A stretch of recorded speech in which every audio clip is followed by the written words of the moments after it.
আমি আমাকে যত বেশি ভালোবাসি তার চেয়েও আমাকে বেশি ভালোবাসে কে? আমার মাতা পিতা আমাকে যত ভালোবাসে তার চেয়েও আমাকে বেশি ভালোবাসে কে?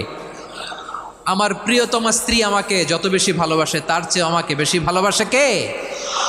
আবার আমরা যখন দোয়া পড়ি আমরা পড়ি রব্বানা আতিনা ফিদ দুনিয়া হাসানাতাও ওয়া ফিল আখিরাতি হাসানাতাও ওয়া কিনা আযাবান নার। আল্লাহ দুনিয়ার কল্যাণ দাও, আখিরাতের কল্যাণ দাও, জাহান্নামের আগুন থেকে বাঁচিয়ে দাও। পড়ে আমিন। ওয়া কিনা আযাবান নার মানে কি? আল্লাহ তুমি আমাদেরকে বাঁচাও আগুনের শাস্তি থেকে। এটা বিশ্বনবীর সবচাইতে প্রিয় দোয়া ছিল। নবী যখন তাওয়াফ করতেন প্রতিটা তাওয়াফে তিনি এই দোয়াটা পড়তেন। রুকনে ইয়ামানি থেকে হাজরে আসওয়াদে যখন তিনি যেতেন এই দোয়াটা পড়তেন, রব্বানা আতিনা ফিদ দুনিয়া হাসানা ওয়া ফিল আখিরাতি